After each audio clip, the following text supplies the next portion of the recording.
En nombre del Padre, y del Hijo y del Espíritu Santo. Amén.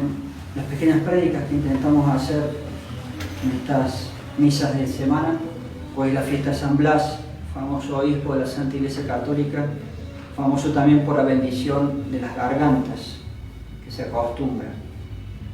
Fuera de ello estábamos explicando el Ave María, las distintas partes del Ave María, según el catecismo mandado a redactar por el Papa San Pío X. Habíamos terminado el Ave María, habíamos explicado por qué la invocación de los santos es importantísima y todos los frutos que ello lleva, contra lo que dicen las sectas de los mal llamados cristianos, las sectas protestantes, etcétera, que siempre se oponen a todo el mundo de los santos. Y al revés, este catecismo explica, como la Santa Iglesia Católica hace, lo importante que es recurrir a los santos. Con eso terminábamos esa parte y ahora comenzamos otra parte del catecismo que es muy hermosa, explicando las virtudes. Y comienza a decir así. Estamos en la pregunta 856. ¿Qué es virtud sobrenatural? Virtud sobrenatural es una cualidad que Dios infunde en el alma y que da inclinación, facilidad y prontitud para obrar, para conocer y obrar el bien relativo a la vida eterna. Las virtudes nos dan inclinación, facilidad y prontitud. Ya saben, lo hemos dicho más de una vez en nuestras enseñanzas, que los seres humanos, por tener el pecado original, se nos borra con el santo bautismo, pero nos quedan malos impulsos frente a lo cual uno puede decir sí o no. Dios espera que uno niegue los malos impulsos y que obre bien. Las virtudes nos sirven al revés de los malos impulsos para tener facilidad o una cierta inclinación para obrar el bien y también para conocerlo. Es decir, son dones dados por Dios. Están las virtudes naturales que un ser humano puede tener por el solo hecho de ser tal, que van en paralelo con las virtudes sobrenaturales, pero estas son las que sirven para la vida eterna y están infundidas en nosotros desde el momento en que recibimos por primera vez la gracia santificante con el santo bautismo. Ya lo dirá más adelante el catecismo. Siguiente pregunta. ¿Cuántas son las principales virtudes sobrenaturales? Las principales virtudes sobrenaturales son 7, 3 teologales y 4 cardinales. Son mucho más las virtudes, pero las principales son estas 7. ¿Cuáles son las virtudes teologales? Las virtudes teologales son fe, esperanza y caridad. ¿Por qué la fe, esperanza y caridad se llaman virtudes teologales? La fe, esperanza y caridad se llaman virtudes teologales porque tienen a Dios por objeto inmediato y principal, y Él mismo nos las infunde. El objeto principal de estas virtudes es Dios mismo. Qué mala suerte, entre paréntesis, que justo que tenemos que explicar algunas pequeñas cositas del catecismo, nos viene la música allí, pero bueno, son cosas que ocurren. Sigamos adelante. ¿De qué manera las virtudes teologales tienen a Dios por objeto inmediato? Las virtudes teologales tienen a Dios por objeto inmediato porque con la fe creemos en Dios y creemos todo cuanto Él nos ha revelado. Con la esperanza esperamos poseer a Dios. Con la caridad amamos a Dios y en Él nos amamos a nosotros mismos y al prójimo. Ya saben que el mandamiento de Dios es amar al prójimo como a uno mismo. Y el motivo de amar a Dios, de amar al prójimo es Dios.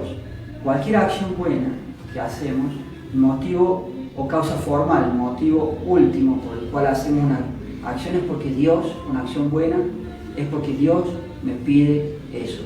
Las acciones buenas que a veces los masones, nada más y nada menos, son capaces de hacer, ellos le llaman altruismo, o ellos le llaman, la otra expresión que utilizan comúnmente, altruismo, filantropía, también le dicen ellos. Ellos dicen, yo hago el bien del hombre por el hombre. Ellos dicen, yo hago el bien, hay que ver que el bien que hacen no es mucho que digamos, pero bueno, se puede plantear por lo menos así. Yo hago el bien del hombre por el hombre, yo hago el bien por la humanidad. Falso. El motivo último por el cual yo tengo que obrar bien y ayudar al prójimo es porque Dios me pide eso. Y de paso, sin duda, que el hombre se ve beneficiado, porque nada de lo que nos pide Dios es en contra del ser humano, sino siempre a favor del ser humano, pero el motivo último o causa formal de por qué yo hago el bien en mi prójimo es porque Dios me pide eso. Lo otro sería caer en el naturalismo de los masones y tantos grupos donde el motivo es el hombre por el hombre. Eso ante Dios no sirve. Yo ayudo al hombre, sí, el hombre siempre va a estar beneficiado, pero yo obro bien porque Dios me pide eso. Entonces acá dice, amar al prójimo en Dios o por motivo de Dios. El motivo de la caridad siempre tiene que ser Dios. Dios me pide esas buenas acciones. Siguiente pregunta. ¿Cuándo nos infunde Dios en el alma las virtudes teologales? Dios por su bondad nos infunde en el alma las virtudes teologales cuando nos hermosea con su gracia santificante. Y por esta razón, al recibir el santo bautismo, fuimos enriquecidos con estas virtudes y juntamente con los dones del Espíritu Santo. La primera vez que recibimos todo ese cúmulo de virtudes infusas es cuando recibimos por primera vez la gracia santificante en el orden habitual de Dios, en el orden habitual es a través del santo bautismo.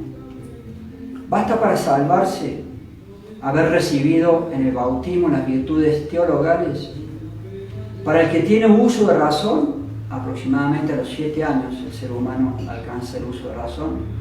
Para los que tienen el uso de razón, no basta haber recibido en el bautismo las virtudes teologales, sino que es necesario el frecuente ejercicio de sus actos. Hay que hacer buenas obras. Un bebito que está recién bautizado, si llegara a fallecer, va derecho al cielo por todos los frutos del bautismo. Pero alguien que tiene el uso de razón, los adultos, no solamente tenemos que tener esas virtudes, sino que tenemos que hacer buenas obras. Como se suele decir, la fe, sí, es lo primero, la fe católica, más las obras coherentes con esa fe. Porque la fe sin las obras, lo dice Santiago en su epístola, la fe sin las obras está muerta en sí misma. Lo primero es la fe, sin duda. Yo tengo que saber las cosas de Dios. Eso es la fe. Pero después yo tengo que obrar en coherencia. La sola fe no basta, tiene que haber las obras de la fe. Si no caemos en esas tristes contradicciones que a veces tenemos los católicos de decir blanco y hacer negro. Hacer lo contrario de lo que deberíamos. Y eso a veces da pie falsamente, pero sí que da pie para tantos contradictores, no sé qué palabra usar, que hablan en contra de la Iglesia Católica y con un falso razonamiento. Ellos dicen, no, la Iglesia es mala porque miren cómo se comportan los católicos. Discúlpenme, las acciones son del dueño, no de la Iglesia. No, que vienen a decirme ahora que la Iglesia Católica, yo conozco a fulano de tal, se golpea mucho el pecho, va a misa, típica frase, va mucho a misa y después comete adulterio traicionando a su esposa, antes que nada una traición contra Dios. Pues bien, si una persona hace adulterio, pésimo, pero las acciones son del dueño. Porque la Iglesia Católica lo último que quiere para sus hijos es que obren mal. Entonces cuando alguien obra mal es por ser un mal católico. Falso argumento es querer endilgar a la Iglesia las acciones malas de un mal católico. El mejor muestrario de lo que la Santa Iglesia Católica puede hacer en un ser humano no es un mal católico, es un santo. Entonces, al revés de los que dicen, no, yo dejé de practicar porque fulano del tal se golpeaba mucho el pecho, iba a misa y obraba de lo peor. Pues mal para él. Pero la Iglesia lo último que quiere es que fulano del tal obre mal. El mejor muestrario de lo que la Santa Iglesia Católica puede hacer en un ser humano son los santos. Ah, no, yo dejé de practicar, somos adultos, tristísimamente, cosas gravísimas que pasan, porque salió en los diarios que el cura fulano tal hizo una barbaridad, pues peor de él y pobre de él, porque cuando muera va a tener un juicio severísimo. Pero otra vez, lo último que quiere la Iglesia Católica es que un sacerdote obre mal. Y el mejor muestrario de lo que la Iglesia Católica consigue en sus hijos es un San Ignacio de Loyola, sacerdote, es un Santo Domingo de Guzmán, sacerdote, es un San Antonio de Padua, sacerdote, etc. Eso sí que han seguido las directivas de la Iglesia Católica y por eso llegaron a la santidad. Entonces, al contrario de los que argumentan así falsamente, se les debe decir, no, tú tienes que practicar hasta el final de tu vida tu santa religión católica, porque gracias a ella se consiguen estos santos. Y no un falso razonamiento como los que decíamos recién. Y muchas veces, los que hacen esos falsos razonamientos, muchas veces en su vida oculta, tienen pecados gravísimos también, si vamos al caso. Y aunque no los tuvieran, es un falso argumento. Repito, las acciones malas son del dueño, no de la Iglesia Católica. La Iglesia Católica quiere la santidad de sus hijos. Y eso es lo que ella consigue cuando un hijo de ella, un católico, se decide de corazón a seguir sus directivas. Última pregunta para la pequeña prédica de hoy. ¿Cuándo estamos obligados a hacer actos de fe, esperanza y caridad? Estamos obligados a hacer actos de fe, esperanza y caridad, primero, llegados al uso de razón. Segundo, muchas veces en el transcurso de nuestra vida. Y tercero, en peligro de muerte. Cuando mayor fe tenemos que pedir, mayor caridad son los últimos momentos para hacer actos buenos, porque se nos viene el juicio para toda la eternidad. Ave María Purísima. En nombre del Padre, del Hijo y del Espíritu Santo.